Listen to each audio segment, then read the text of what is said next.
everyone, this is CA Shejal and I welcome you all to my channel The Commerce Bench। आज के अपने lecture में हम business studies का chapter number 1 start करने वाले हैं क्लास 11th के लिए। तो आपका जो फर्स्ट टॉपिक है वो है हुंडीज। ये एक ऐसा टॉपिक है जो आज की डेट में प्रैक्टिकल लाइफ में तो एज सच कोई रेलेवेंस नहीं रखता है। ये पहले के ज़माने में ट्रेडिंग में इंडिया में यूज़ हुआ करता था as a financial instrument, payments वगैरह के लिए ये यूज़ हुआ करता था। मैं आपको इस टॉपिक को ऐसे समझा दूंगी कि आपको मतलब तो समझ आएगा ही आएगा, प्लस आपको ये बहुत अच्छी तरीके से याद भी हो जाएगा। बिकॉज ये जो डिफरेंट टाइप्स की हुंडीज है ना, लोगों को याद करने में प्रॉब्लम होती है कि विच वन इज विच। तो मैं आपको मतलब के साथ साथ इसको याद भी करवा दूंगी बहुत अच्छे से, ये मेरी गारंटी है। Just be with me through out this lecture. छोटा सा ही लेक्चर रहेगा, बहुत ज्यादा डिटेल में नहीं घुसने वाले हैं क्योंकि इतना रेलेवेंस भी नहीं है। ओके, चलिए हम लोग स्टार्ट करते हैं। अब जरा हम लोग समझते हैं कि इसका मतलब क्या होता था, आखिर हुंडी हुआ क्या करती थी, ये समझते हैं थोड़ा सा। This used to be a financial instrument which was used for making payment and transferring money. ये हम लोग पेमेंट्स करने के लिए एंड मनी ट्रांसफर करने के लिए यूज करा करते थे। एक फाइनेंशियल इंस्ट्रूमेंट हुआ करता था ये। इसका मतलब क्या है मैं अभी आपको बताती हूँ।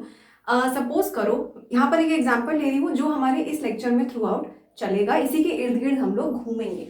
समझो एक एग्जाम्पल से इस बात को। सपोज करो ए है, ठीक है, ये आगरा में बैठा हुआ है एंड ये एक बायर है। इसको कुछ सामान खरीदना है। किससे? एम से खरीदना है सामान, जो कि मुंबई में बैठा हुआ है, यानी कि ही इज द सेलर। यहां तक बात समझ में आई। अब ये ध्यान रखो कि जो बायर है इसको ऑब्वियसली बात है पेमेंट तो करना पड़ेगा ना एम को। जो भी सामान वो खरीदेगा उसके लिए पेमेंट करना पड़ेगा।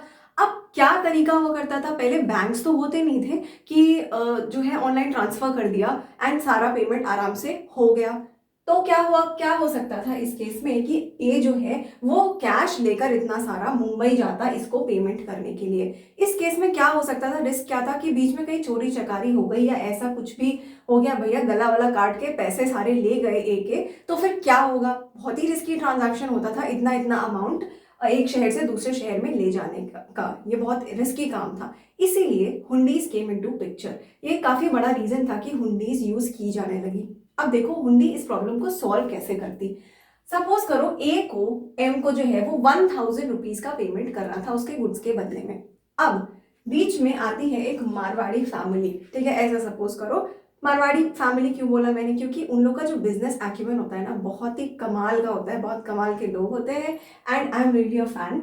बहुत बड़े बड़े बिजनेसमैन हुए हैं मारवाड़ी फैमिली से, ठीक है। तो इसीलिए हम लोग भाई उन्हीं का एग्जाम्पल लेंगे। चलो सपोज करो एक मारवाड़ी फैमिली थी, उनके कुछ लोग जो है वो आगरा में रहते थे एंड कुछ लोग मुंबई में रहते थे एंड ये अपना बिजनेस कैरी ऑन करते थे। क्या था बिजनेस, सपोज करो यहाँ पर जो मारवाड़ी फैमिली रहती थी आगरा में, ठीक है, मारवाड़ी लोग रहते थे, फैमिली थी ये, इनका बिजनेस था। क्या किया ए ने ना, सपोज करो 1000 रुपीज पेमेंट कर रहे थे एम को, याद रखो। इसने ए ने इस मारवाड़ी फैमिली को 1100 रुपीज दे दिए। 1100 क्यों? क्योंकि ये मनी ट्रांसफर का जो काम है ना, जो मारवाड़ी फैमिली करके करेगी, तो इसका भाई कुछ कमीशन भी तो लेगी ना। तो ये 100 रुपए कमीशन ले रही है, ठीक है। इनका भी तो बिजनेस है, फ्री में थोड़ी ना करेंगे ये सब काम। तो 100 रुपीज का सपोज करो कि कमीशन था। 1100 रुपीज इस फैमिली को दे दिए। अब मैंने कहा था यहाँ पर भी इनके फैमिली मेंबर्स रहते हैं जिनका काम क्या है, अभी बताती हूँ। ए ने पहले 1100 इसको दिए और फिर क्या किया, एक हुंडी बनाकर, हुंडी बनाई 1000 रुपीज की हुंडी बनाई कि भाई ए ने इसमें लिखा कि एम, मिस्टर एम, मैं आपको 1000 रुपए पे करूंगा। फाइन, ये हुंडी दी इसने। अब एम जो है वो आराम से वो हुंडी लेकर चला गया मुंबई और कोई रिस्क तो था नहीं रास्ते में क्योंकि कैश तो था नहीं, वो तो चोरी का ऐसा कोई भी डर नहीं था। वो ये हुंडी लेकर चला जाता है मुंबई। मुंबई जाकर इस वाली मारवाड़ी फैमिली को वो हुंडी दिखाता है, देखो देखो भैया, ए ने मुझे 1000 रुपए देने का वादा किया है, चलो निकालो वो 1000 रुपए जो यहाँ पर आपकी फैमिली ने रिसीव किए थे ए से। अब ये मारवाड़ी फैमिली 1000 रुपए इस एम को दे देगी एंड आराम से ट्रांजैक्शन हो जाएगा। कुछ भी वो जो रिस्क है, जो रास्ते में चोरी होने का रिस्क था, वो काफी हद तक मिनिमाइज हो जाता है यहाँ पर।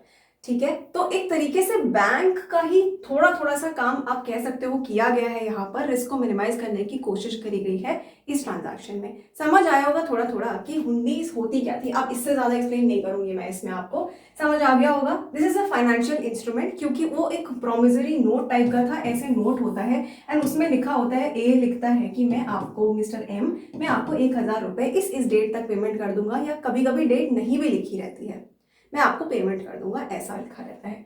फाइन, तो this was the financial instrument for making payments and transferring money. यहां तक बात समझ आई होगी। अब टाइप्स ऑफ हुंडीज पे चलते हैं। यहां पर देखिए ब्रॉडली दो भागों में डिवाइडेड है टाइप्स ऑफ हुंडीज, दर्शनी हुंडी एंड मुद्दती हुंडी। दो टाइप्स में है ये, एंड इनके और भी सब पार्ट्स हैं, वो भी हम आगे सीखेंगे, बहुत आसानी तरीके से सीख लेंगे। तो सबसे पहले बात करते हैं दर्शनी हुंडी की। ये क्या होता था? It was payable at sight to the bearer. तो सबसे पहले तो ये बात ध्यान रखो, ये एक कीवर्ड है, ध्यान रखना, it is payable at side. जैसे ही देखेगा ना जो बंदा पेमेंट करने वाला है, यानी कि अगर आप यहाँ वाले एग्जाम्पल में देखो जो मैंने आपको दिया था, ये जो मारवाड़ी फैमिली वाला बंदा जो मुंबई में बैठा ना, जैसे ही ये हुंडी देखेगा 1,000 रुपए की, वैसे ही ये पेमेंट कर देगा। It is payable eight site, यानी कि कोई भी डेट का नखरा यहाँ पर नहीं है। अगर आज इस आगरा वाले बंदे ने हुंडी पकड़ाई है एम को, और एम अगले ही दिन जाकर उसको एनकैश कराना चाहे इन लोगों से, तो करा सकता है, कोई भी टेंशन वाली बात नहीं है। ठीक है, ये होती है दर्शनी हुंडी, जहां पर टाइम का एज सच कुछ भी नाटक नहीं होता है, एट साइड पेबल होती है। टू होम, टू द ब्यूरर, यानी कि जो भी हाथ में हुंडी लेकर आ जाएगा वो उसको पेमेंट कर दिया जाएगा। टू द बियरर मतलब सपोज एम जो है, एम जो बंदा था ना जिसको पेमेंट किया गया था, अगर वो ये हुंडी लेकर जाता है मुंबई वाली मारवाड़ी फैमिली के पास, तो वो उनको पेमेंट कर देगी, because he is the bearer, he is holding the हुंडी। फाइन, बट अगर सपोज करो एम के पास टाइम नहीं था, उसने बोला रामू काका सुनो इधर आओ, ये हुंडी पकड़ो और जाकर इन लोग से इनकैश कराकर लेकर आओ। तो रामू काका गए दौड़ते हुए हुंडी हाथ में लेकर, एंड नाउ रामू काका इज द बियरर। ठीक है, ऑल्दो वो एम नहीं है जिसको पेमेंट करा जाना था, एक्चुअली वो एम नहीं है, रामू काका है वो, लेकिन बियरर तो है ना। तो बियरर जो है जाकर दिखा देगा ये हुंडी मारवाड़ी फैमिली को, और 1,000 रुपए आराम से लेकर चला आ सकता है, because it is payable to the bearer and it is there is no waiting period as such. मैंने आपको बताया कि अगर आज ए ने एम को पेमेंट किया है तो कल भी जाकर एम जो है उसे एनकैश करा सकता है, कोई वेटिंग पीरियड बात नहीं है। ये सबसे इंपॉर्टेंट पॉइंट है यहाँ पर। ओके, लेकिन मुद्दती हुंडी में क्या होता था, मैंने आपको बताया कि एक नोट होता है, राइट, उसमें लिखा रहता है, ए लिखता है कि ए मैं आपको मिस्टर एम आपको 1,000 रुपए पेमेंट कर दूंगा। तब वो तो दर्शनी हुंडी हुई कि उसमें कोई टाइम की पाबंदी नहीं है कि कब करूंगा कब नहीं करूंगा, कल जाकर एनकैश करा लेगा तो कल ही एनकैश हो जाएगा। लेकिन अगर उसमें लिखा है आफ्टर 60 डेज में आपको पेमेंट करूंगा, तो एम झक मार के भी अगर अगले दिन चला जाए, चाहे 59th डे पर भी चला जाए, उसको एनकैश कराने नहीं जा सकता, उसको कैश नहीं दिया जाएगा। जब तक ये 60 डेज पूरे नहीं होते ना, तब तक उसको वो कैश नहीं मिल सकता। समझ आई? मुद्दती हुंडी is payable after a fixed period of time, यानी ये 60 मैंने सिर्फ एग्जांपल लिया है, इसकी जगह पर कुछ भी हो सकता है। ठीक है, यहाँ पर पेमेंट डेट जो है ना वो फिक्स कर दी जाती है इन एडवांस की, इस डेट के पहले मैं आपको पेमेंट नहीं करूंगा। ये ऐसा अरेंजमेंट क्यों किया जाता था? क्योंकि कभी कभी क्या होता था ना, ए के पास अभी पैसे नहीं है पेमेंट करने के लिए, तो तब ये वाला अरेंजमेंट किया जाता था। ये प्रॉमिस ए ने दे दिया कि भैया चिंता मत करो, प्लीज मेरे को अभी गुड्स दे दो, तुम चिंता मत करो, मैं तुम्हारा पेमेंट कर ही दूंगा, 60 दिन के बाद कर दूंगा, अभी पैसे नहीं है बट कर दूंगा जरूर। ये प्रॉमिस हुआ करता था उस हुंडी में। ठीक है, तो उसको मुद्दती हुंडी कहा जाता था। अब यार ये आप याद कैसे करोगे, कौन सा वाला एट साइट है, कौन सा वाला आफ्टर अ फिक्स्ड पीरियड है? बहुत ही आसान है। दर्शन का मतलब ही क्या होता है? दर्शन जब ही हुए, यानी कि दर्शन जब ही हुए भैया, जैसे ही देखा तुरंत ही पेमेंट कर दो। समझ आई बात? और मुद्दत, अगर आपने सुना हो कि बड़े मुद्दत बाद मिले हो, मुद्दत का मतलब होता है बड़े समय बाद। ठीक है, it is an Urdu word, वहां से ये वर्ड आया है मुद्दती हुंडी, यानी कि आफ्टर अ फिक्स्ड पीरियड, एक फिक्स्ड टाइम के बाद। तो मुद्दत का मतलब ही यहाँ पर हुआ कि फिक्स टाइम के बाद पेमेंट होना। तो समझ में आया होगा आपको मुद्दती हुंडी एंड दर्शनी हुंडी। अब इनके ही कुछ सब पार्ट्स हम लोग फटाफट से पढ़ लेते हैं। अच्छा, बाय द वे, अगर अभी तक आपको वीडियो अच्छा लगा हो, अभी तक आप मेरे साथ में बने हुए हो, प्लीज मेरे चैनल को सब्सक्राइब जरूर करना and like this video. Let me know in the comment section आपको कैसा लगा ये। फाइन, आगे बढ़ते हैं। यहाँ पर हम लोग आ जाते हैं धनी जोक हुंडी पे। This is a type of हुंडी। मैंने जो आपको एग्जाम्पल दिया ना कि ए ने जो है एम को 1000 रुपीज पे करने थे एंड उसने एक हुंडी पकड़ा दी उसको 1000 रुपीज की, एंड वो उसने जाकर जब मुंबई में दिखाया मारवाड़ी जो बिजनेस फैमिली थी उसको, तो इनकैश करके उन्होंने दे दिया। That is a type of dhani jog hundi itself. Okay, इसमें क्या होता है, it is the payment is made to the bearer, यानी कि जिसके भी हाथ में वो हुंडी होगी उसको पेमेंट कर दिया जाएगा। यानी कि चाहे तो एम चाहे तो रामू काका जाकर भी पेमेंट ले सकते हैं, कोई भी प्रॉब्लम नहीं है। And it is similar to a bearer cheque. आज के डेट में बियरर चेक नाम की एक चीज होती है, उसकी भी बहुत ज्यादा रेलेवेंस अब रह नहीं गई है, बिकॉज जब से डिजिटल पेमेंट्स आई है ना, ये सारी चीजें जो है मतलब पुराने ज़माने की हो चुकी है एंड इसको अब बहुत ज़्यादा लोग यूज़ करते ही नहीं हैं। तो बियरर को पेमेंट कर दिया जाता है, ये ही यहाँ का सबसे इम्पोर्टेंट कीवर्ड है कि it is the payment is made to the bearer over here. And आप देख सकते हो एग्जाम्पल भी मैंने वही लिया हुआ है कि 1000 रुपए की हुंडी पकड़ाई, इन्होंने जाकर वहां एनकैश करा ली। इन्होंने चाहे रामू काका, because whoever is the bearer can take the money. Okay, ये तो आपको समझ में आया होगा। अब धनी जोक जो है वो मुद्दती भी हो सकती है एंड दर्शनी भी हो सकती है। दर्शनी का मतलब क्या था कि जब भी जाकर ये एम एनकैश कराना चाहेगा करा सकता है। मुद्दती का मतलब अगर उस हुंडी में, धनी जोक हुंडी में ये लिखा है कि नहीं भाई आफ्टर 90 डेज, आफ्टर 100 डेज में पेमेंट करूंगा, तो ओनली आफ्टर दैट पीरियड ही ये एनकैश करा सकता है। तो मैंने बताया था ना कि उन दोनों मेन जो है दर्शनी एंड मुद्दती, उनके सब पार्ट्स हैं, तो ये है उसका सब पार्ट एक धनी जोक। ठीक है, दोनों टाइप का ही हो सकता है ये। टाइम पीरियड फिक्स्ड भी हो सकता है एंड इमीडिएट एनकैशमेंट भी हो सकता है। फाइन, आगे बढ़ते हैं इससे। अच्छा, एक और बात इसमें मैंने कहा था, धनी जोक जो है ना, इसका ये आया कहाँ से वर्ड? धनी का मतलब होता है ओनर। समझ में आई बात? धनी मीन्स ओनर, यानी कि जो भी बंदा इस हुंडी को ओन करता है वो जाकर इसको एनकैश करा सकता है। तो चाहे वो रामू काका हो चाहे वो एम हो, जिसके भी हाथ में ये है वो जाकर उसको एनकैश करा सकता है। फाइन, तो इसको आप कैसे याद रख सकते हो कि भाई जिसके भी हाथ में होगा वो धनी बन जाएगा, वो पैसे वाला बन जाएगा, ऐसे याद रख लो इसको। ठीक है, means it is payable to the bearer, जिसके भी हाथ में होगा वो बन जाएगा धनी। आगे आते हैं शाह जोग हुंडी पर। ये क्या होता है? वैसे तो इसको शाह जोग लिखा जाता है, बट एक्चुअली ये आया कहां से है? It has come from the word Shah only. Shah कौन हुआ करता था भाई? पुराने जमाने में एक ऐसा बंदा हुआ करता था जिसके पास भगवान का दिया सब कुछ होता था, दौलत शोहरत इज्जत ये सब कुछ होता था। मतलब वो एक respectable, reputable and trusted person हुआ करता था बाजार में। समझ आई बात? तो उसको शाह बोला जाता था एंड ये बंदा भी पिक्चर में आ जाता था शाह जोग हुंडी के केस में। अब इसमें क्या होता था कि instead of writing in the हुंडी कि भाई एम मैं आपको 1000 रुपए पेमेंट करूंगा और आप ये एनकैश करा सकते हो जाकर मुंबई में, ये आगरा वाला बंदा लिखता था कि दिस हुंडी इज एनकैशेबल ओनली बाय अ शाह। शाह आ जाता था जब पिक्चर में, तो ये ट्रांजैक्शन और भी ज्यादा सेफ एंड सिक्योर बन जाता था। ठीक है, तो अब ये एम जो है वो हुंडी लेकर जाएगा मुंबई तक एंड क्या करेगा? अगर खुद ये एक शाह है, if he is a shah himself, then he can encash the hundi himself. उसको फिर किसी और बंदे की जरूरत नहीं है। मगर अगर तो वो शाह नहीं है तो उसको शाह को पिक्चर में लाना पड़ेगा। समझ आई बात? उसको बुलाना पड़ेगा, पैसा वैसा कमीशन देना पड़ेगा कि भाई ये एनकैश करा के मेरे को दो। ये और भी ज्यादा सेफ एंड सिक्योर ट्रांजैक्शन बन जाता था, because he was a very trusted and respectable person. जब बहुत बड़े ट्रांजैक्शंस हुआ करते थे ना, तब इनको इन्वॉल्व करा जाता था पहले जमाने में। ओके, अच्छा, अब ये एक शाह है कि नहीं? जो भी बंदा इनकैश कराने आ रहा है वो शाह है कि नहीं, ये कौन वेरीफाई करता था? जो मुंबई में मारवाड़ी फैमिली बैठी थी ना, उसका काम हुआ करता था ये वेरीफाई करना कि शाह है कि नहीं जो बंदा इनकैश कराने आया है। अगर नहीं है तो उसको वो पैसे नहीं दिए जाएंगे, बिल्कुल भी नहीं दिए जा सकते वो पैसे। फाइन, समझ में आई होगी बात? That only a Shah can withdraw the money, can encash the money from this हुंडी। बस इतना समझ लो अब आप। फाइन, और ये जो शाह है ना, ये इसको एनकैश करा के मुंबई वाले बंदे को दे देता था। इसकी आइडेंटिटी को वेरीफाई करने के बाद पता चले कि देना किसी और को था, दे किसी और को दिया। एम को वेरीफाई कराना पड़ता था कि भैया मैं ही हूं एम जिसको आगरा वाले बंदे को पैसे देने थे। समझ आई बात? चलो अब इससे ज्यादा डिस्कस नहीं करेंगे। हाँ जी, अब आ जाते हैं फिरमन जोग पर। फिरमन का मतलब क्या होता है यहाँ पर ये बताती हूँ मैं आपको, ताकि आपको ये याद हो जाए। तो फिरमन, जैसे मैं हर शब्द का मतलब आपको बता रही हूँ, शाहजोग में आपको शाह का मतलब बताया था, उसी नाम पे पढ़ा है तो आपको वो भी याद हो गया होगा। धनी जोग भी याद करवाया। फिरमन का मतलब समझ लो। यहाँ पर एक वर्ड होता है फरमान। फरमान का मतलब होता है ऑर्डर। जैसे बोला नहीं जाता है कि एक फरमान निकाला गया है ऐसा ऐसा, तो इसका मतलब एक ऑर्डर निकाला गया है, उसी वर्ड पर बना है ये फिरमन जोग।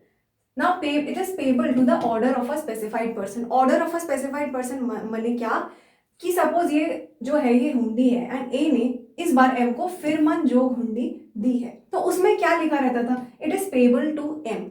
जिस बंदे का नाम यहाँ पर लिख गया ना, पत्थर की लकीर हो गई वो, इसके अलावा अगर कोई लेने चला गया पैसे तो वो एनकैश नहीं करा पाएगा इस हुंडी को। It is payable to the order of a specified person. Specified person, उस बंदे के अलावा कोई और जाएगा तो नहीं एनकैश हो पाएगा। तो अगर रामू काका को भेजा ना तो उल्टे पांव लौटा देंगे, अगर शाह को भेजा तो भी उल्टे पांव लौटा देंगे, सिर्फ और सिर्फ एम आएगा जब वो ही एनकैश करा सकता है, बिकॉज यहाँ पर स्पेसिफिकली एम का नाम लिखा हुआ है। एम के नाम का फरमान है तो एम ही एनकैश करा सकता है। सिंपल सा इतना याद रखना। फरमान का मतलब है order of a specified person. Farman means order, right. याद हो गया होगा ये भी। आगे बढ़ते हैं अब हम लोग। देखन हर हुंडी, इस बार ये वाला पढ़ने वाले हैं हम लोग।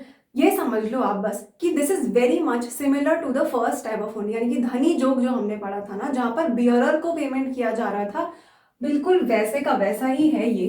यहाँ पर payment is made to the bearer and it is again similar to a bearer cheque. सब कुछ सिमिलर ही तरीके से हो रहा है यहाँ पे, बस एक बहुत ही माइन्यूट सा बेकार सा डिफरेंस है इसमें। वो ये है कि देखन हर जो है ना वो सिर्फ और सिर्फ दर्शनी हुंडी हो सकता है। This can only be a दर्शनी हुंडी। ये मुद्दती हो ही नहीं सकता, यानी कि इसको ये जो है ये इमीडिएट एनकैशमेंट के लिए ही होता है। यहाँ पर आप मुद्दती इसको नहीं बना सकते कि भाई इसमें आपने आफ्टर 60 डेज या आफ्टर 90 डेज ऐसा करके कुछ लिख दिया, ऐसा नहीं कर सकते। इसमें कोई भी टाइम पीरियड आप फिक्स नहीं कर सकते। जबकि धनी जोग में क्या होता था, वो दोनों टाइप का हो सकता था, दर्शनी भी और मुद्दती भी हो सकता था। टाइम फिक्स चाहो तो कर सकते थे, चाहो तो नहीं कर सकते थे। बस इतना सा डिफरेंस था इसमें, माइन्यूट सा, और कुछ भी खास नहीं था। तो इसको आप ऐसे याद रख लो कि देखन हर मतलब जैसे ही देखा वैसे का वैसा ही तुरंत का तुरंत पेमेंट करो, इमीडिएट पेमेंट करो, यानी कि दिस इज अ दर्शनी हुंडी। इमीडिएट पेमेंट करो जैसे ही देखा। फाइन। और धनी जोग में दोनों चीजें होती है, दर्शनी भी एंड मुद्दती भी। बस इतना याद रख लो आप लोग, काफी है। अब लास्ट टाइप के हुंडी पर हम लोग आ जाते हैं, विच इज नोन एज जोखमी। ये कहाँ से आया है शब्द, जोखिम से। जोखिम मतलब खतरा, ठीक है। जोखिम उठाना मतलब खतरे उठाना, रिस्क उठाना। तो this is link to the risk of goods shipment and it is payable only if the goods reach their destination safely. तो ये वर्ड आया है जोखिम से, यहां से आपको याद रखना है इसको। अब हम लोग इसको एग्जाम्पल से समझते हैं। इस बार हमारा ए जो है वो पिक्चर से हमने बाहर निकाल दिया है, हमारा एम है जो एक्सपोर्टर बना हुआ है इस बार, और डी है हमारे पिक्चर में जो दुबई में रहता है and he is buying some goods from M. M is exporting the goods this time, दूसरी कंट्री में एक्सपोर्ट कर रहा है गुड्स को, एंड इन गुड्स को वो शिप के थ्रू पहुंचाएगा। ठीक है, यहां तक बात समझ में आई होगी। अब ये जोखमी हुंडी की जरूरत क्या पड़ती है, क्यों है, ये समझते हैं हम लोग। एम तो जो है वो सामान डी को पहुंचाएगा। डी क्या करेगा, in place of giving cash ये इसको जोखमी हुंडी प्रोवाइड कर देगा। अब ये एम जो है वो इस हुंडी को एनकैश कब करा सकता है, तभी करा सकता है जब डी इस सामान के आने के बाद इसको प्रॉपरली खोल खाल के सब कुछ देख ले एंड ये देख ले कि हाँ goods are in a good condition, मतलब गुड्स एकदम सही सही है, कुछ भी डैमेज नहीं हुआ है, कुछ भी चोरी नहीं हुआ है, तब ही वो ओके एक देगा एंड तब एम जाकर इसको एनकैश करा सकता है। समझ में आई बात। इसीलिए जोखमी हुंडी हुआ करती थी, क्योंकि भाई ये इंटर कंट्री ट्रांजैक्शंस थे ना, बहुत ही रिस्की हुआ करते थे। ये एम को भी सेफ्टी प्रोवाइड करता है एंड डी को भी। कैसे कि एम ने अगर अपना काम सही से किया है एंड उसने सही से सामान सारा भेजा हुआ है with ensuring all the safety, तो वो बाद में इसके ओके देने के बाद इसको आराम से एनकैश करा सकता है, राइट। क्योंकि जब तक ये हुंडी इसको नहीं मिलेगी तब तक ये भी सामान पूरा नहीं भेज पाएगा ना। इसको भी लगेगा कि कहीं ऐसा ना हो कि मेरे पास कैश मतलब मेरे को पैसा मिले ही नहीं, प्रॉपर पेमेंट मिले ही नहीं, इसको ऐसा लग सकता है। इसीलिए इस हुंडी का होना जरूरी था। डी को भी सेफ्टी प्रोवाइड करता है कि अगर एम ने बदमाशी करी एंड कुछ गुड्स में गड़बड़ निकली तो डी को पेमेंट करने की जरूरत नहीं है। ओके, समझ में आई होगी बात की ये जोखमी हुंडी क्या हुआ करती थी। ओके, अब यहाँ पर भी ये भी चीज हमारी खत्म हो गई है। बस एक फाइनल इन्फॉर्मेशन आपको कि अगर आपको ये लेक्चर पसंद आया एंड आप इसी तरीके से एकदम प्रैक्टिकल वे में पूरा बिजनेस स्टडीज पढ़ना चाहते हो मुझसे, 11th एंड 12th क्लास का दोनों का मैं आपको पढ़ा सकती हूँ, तो मेरी अपनी पर्सनल कोचिंग क्लासेस हैं एंड आप मुझे कांटेक्ट कर सकते हो इस ईमेल के through. Just let me know if you want to take my classes. I'll be happy to help you out. Okay, and if you like this video, please subscribe to my channel. Like this video, let me know in the comment section आपके जो भी comments हैं मेरे बारे में, जैसा भी मैंने पढ़ाया हो, please let me know. It would help me to improve myself. Fine, and also share this video with your friends. Thank you so much.